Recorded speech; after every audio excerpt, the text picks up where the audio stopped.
Hi friends, welcome to Jaya's garden. எல்லோரும் எப்படி இருக்கீங்க? நல்லா இருக்கீங்களா? நான் ரொம்ப ரொம்ப நல்லா இருக்கேன். எல்லாமே கடவுளோட கிருபை, உங்களுடைய அன்பு தாங்க காரணம். ஓகே, இன்றைக்கி ஒரு இன்ட்ரெஸ்டிங்கான இன்ஃபர்மேட்டிவான ஒரு விஷயத்தோடு வந்திருக்கேன். அதுக்கு முன்னாடி நீங்கள் ஜெயாஸ் கார்டன் சேனலை சப்ஸ்கிரைப் பண்ணல அப்படின்னா சப்ஸ்கிரைப் பண்ணிக்கோங்க. அப்படியே பக்கத்தில் இருக்கக்கூடிய பெல் ஐக்கானை ஆல் ஆப்ஷன் போட்டு வச்சுக்கோங்க. என்ன வீடியோ அப்படின்னா, எல்லோரும் கேட்குற கேள்வி, இவ்வளோ தொட்டிகள் வச்சுருக்கீங்களே, எங்கேருந்து உங்களுக்கு மண் கிடச்சிது? மிகப்பெரிய சந்தேகம் எல்லாருக்கும். வேறு வழியே இல்லை, கம்பெனி சீக்ரெட்டை சொல்லித்தான் ஆகணும் போல் இருக்குது. வாங்க சொல்லிடலாம். இவ்வளோ மண் கண்டிப்பாக மேலேருந்து எடுத்துகிட்டு வந்து யாராலையும் கொடுக்க முடியாது. வேலைக்கும் இவ்வளோ மண்ணெல்லாம் வாங்க முடியாது. ஸோ எனக்கு கிடைச்ச கொஞ்சம் மண் இங்கே பக்கத்தில் இருந்து ஒரு 2 தொட்டியில் இந்த மாதிரி ஒரு பக்கெட்டுங்க, இதை விட கம்மி 20 லிட்டர் பக்கெட் தான். 2 பக்கெட் மண் மட்டும் பக்கத்தில் இருந்து எடுத்து தர சொல்லி என்னோடய ஹஸ்பண்ட்கிட்ட கேட்டு வாங்கிக்கிட்டேன். ஸோ அவங்க எடுத்து தந்தாங்க, நானும் அவங்களும் சேர்ந்து மேலே கொண்டு வந்துட்டோம். சரிங்களா? அதுக்கப்புறம் இவ்வளோ தொட்டிகளை அந்த 2 20 லிட்டர் பக்கெட்டை வச்சு மண்ணை வச்சு இவ்வளோ மண்களை உருவாக்கியிருக்கேன். எப்படி தெரியுமா? முதல்ல இந்த ட்ரம் வந்து இங்கே கிடையாது, வாட்டர் டேங்க் இங்கே கிடையாது, கொஞ்சம் அங்கே இந்த பிளேஸில் பெரிய சாக்கா 3 சாக்கு பெருசுன்னா அந்த வண்டியெல்லாம் போத்துவோம் தெரியுமா, அந்த மாதிரி ஒரு சாக்கு, 2 வீலர்ஸ் எல்லாம் போத்துறது, வேஸ்ட்டான 2 கார் கவர் இதெல்லாம் வச்சு எனக்கு 2-3 இடத்துல விரிச்சுக்கிட்டேங்க. அதாவது தண்ணி கீழே போகக்கூடாதுல, ரொம்ப நாள் அதிலேயே போட்டு வைக்க போகிறோம்ல. ஆக்சுவலாக நான் வந்து ஜூன் ஜூலை ஆகஸ்ட் கிட்ட தான் நம்ம வந்து மாடித்தோட்டம் ஆரம்பித்தோம். ஜூலை லாஸ்ட்டில் தான் மாடித்தோட்டம் ஆரம்பித்தோம் போன வருஷத்தில். சரிங்களா? ஆனால் நான் என்ன பண்ணிட்டேன் அப்படின்னா, மார்ச் மாதமே இந்த மாதிரி 3 சாக்கை விரிச்சுக்கிட்டு டெய்லி நம்ம வீட்டில் சாப்பிட்ற கழிவு எல்லாத்தையும், வெஜிடபிள் வேஸ்ட்டு, அப்புறம் ஃப்ரூட்ஸ் வேஸ்ட், அந்த பீல் பண்ணுற அந்த தோல் என்னென்ன கிடைக்குதோங்க அது நிறையவே வரும். எங்கள் வீட்டில் எல்லா வீட்லேயும் நிறைய வரும். ஒரு 5 பேர் கொண்ட குடும்பம்னா நிறைய வரும் தானே. அப்போ பிள்ளைங்கள்லாம் வீட்டில் தான் இருந்தாங்க. சரிங்களா? எல்லா வேஸ்ட்டையும் கொண்டு வந்து அதில் போடுவேன். இந்த மண்ணை கொஞ்சோண்டு மேலே தூவி விடுவேன், கொண்டு வந்து போடுவேன். மண்ணை டெய்லி அப்படியே கொஞ்சம் தண்ணி தெளித்து விட்டுருவேன். அப்பப்போ மோர் தெளித்து விடுவேன். சரிங்களா? அப்புறமா வெல்லம் இருக்குல்ல, அதை வேஸ்ட்டாக ஏதாவது போச்சுன்னா அந்த வெல்லம் கொண்டு போடுவேன். வேஸ்ட்டான மாவெல்லாம் மேலே தூவி விடுவேன்.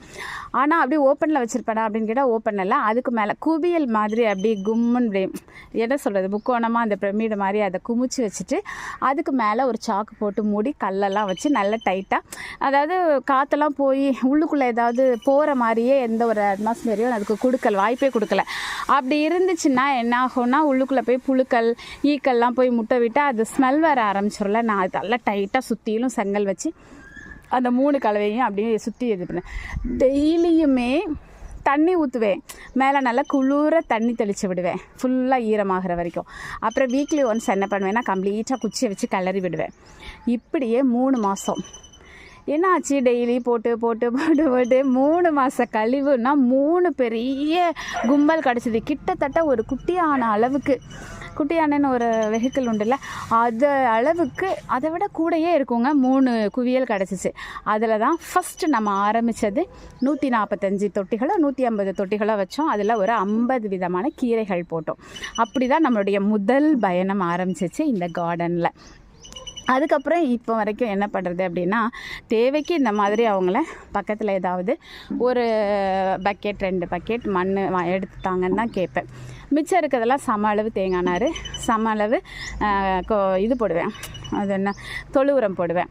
அப்படி இல்லைன்னா இன்னும் கொஞ்சம் தேவை அதிகமாக இருக்குது அப்படின்னாக்கா, நம்ம அந்த கார்ப்பரேஷனில் ஒரு உரம் விற்கிது, இந்த நம்மலாம் போடுறோம் பார்த்தீங்களா குப்பையில், அதில் மக்கும் குப்பை மக்காத குப்பைன்னு தனித்தனியாக எடுத்துகிட்டு போகிறாங்களா. அதில் மக்கும் குப்பை வந்து நம்ம ஏரியாவில் வந்து 3 ரூபாய், முதல்லலாம் ஃப்ரீயாக கொடுத்தாங்க, இப்போ 3 ரூபாய் ஆக்கிட்டாங்க கிலோ. ஸோ அதை வாங்கிட்டு வந்து அதையும் சம அளவு கலப்பேன்.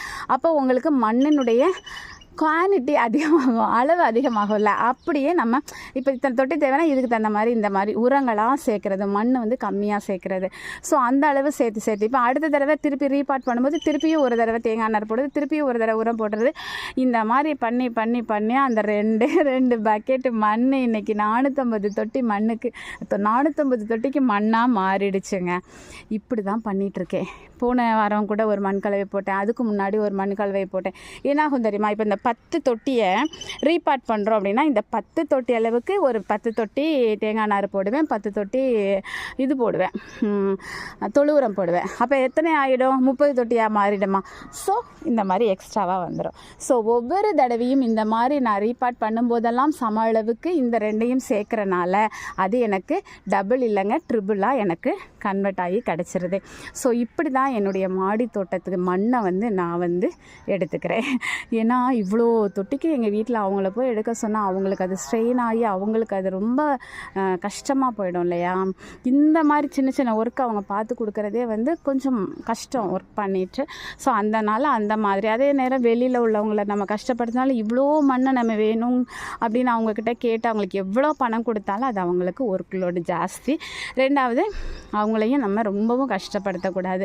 சின்ன சின்ன வேலைகளுக்காக நம்ம பயன்படுத்திட்டு ரூபா கொடுக்குறது வேறு, இது மாதிரி ரொம்ப கஷ்டப்படுத்தினாலும் பாவம் கஷ்டத்தின் பேரில் அவங்க இந்த வேலைக்கு வருவாங்க. ஸோ அதனால் இந்த மாதிரி திங்க் பண்ணி தான் நான் என்னுடைய மண் தேவையை பூர்த்தி பண்ணிக்கிறேன். சரிங்களா, நீங்களே இப்படி திங்க் பண்ணுங்கள். இதை விட வேறு குட் ஐடியா உங்களுக்கு பெஸ்ட் ஐடியா இருந்துச்சு அப்படின்னா எனக்கு கமெண்ட்டில் சொல்லுங்கள், நானும் பயன்படுத்திக்கிறேன். இந்த ஐடியா உங்களுக்கு பிடிச்சிருந்தது அப்படின்னா நீங்கள் பயன்படுத்திக்கோங்க. வீடியோ பிடிச்சாலும் சொல்லுங்கள், இல்லைனாலும் கமெண்ட் பண்ணுங்கள். ஓகேங்களா, தொடர்ந்து உங்களோட லைக்கும் உங்களுடைய கமெண்ட்டும் உங்களுடைய சப்ஸ்கிரைப் பண்ணக்கூடிய அந்த செயலும் உங்களுடைய ஷேரிங்கும் எனக்கு ரொம்பவே ஹெல்ப் பண்ணுங்க. என்னை அடுத்தடுத்த கட்டத்துக்கு நான் என்னை முன்னேற்றிக்கிறதுக்கும் என்னோடு சேர்ந்து நீங்கள் பயணிக்கும் போது நீங்கள் முன்னேறதுக்கும் அது ரொம்பவே ஹெல்ப் பண்ணுங்க. ஓகே, இந்த வீடியோ உங்களுக்கு பிடிச்சிருந்தா லைக் பண்ணுங்கள், ஷேர் பண்ணுங்கள், கமெண்ட் பண்ணுங்கள், மறக்காமல் சப்ஸ்கிரைப் பண்ணி தொடர்ந்து உங்களோட சப்போர்ட்டை கொடுத்துக்கிட்டே இருங்க. Okay friends, take care, bye bye, see you, happy gardening.